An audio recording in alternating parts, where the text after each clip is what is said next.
My name is Webb Bland. I'm an automotive photographer, specializing in taking pictures of cars.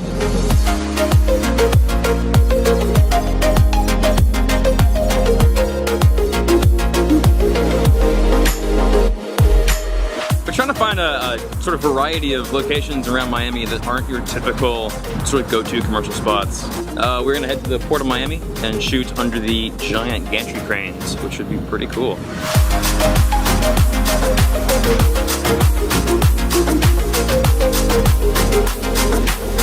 We had the Escape, the Explorer, and the F-150, and given the sort of demographics that each car might sort of be advertised to, we try to specialize in finding locations that fit the mood as well as the color. We're trying to keep things pretty monotone, and the backgrounds we use, which is kind of a unique concept. And with a bit of post-production, it's going to look sort of almost camouflage, which should be really cool to see.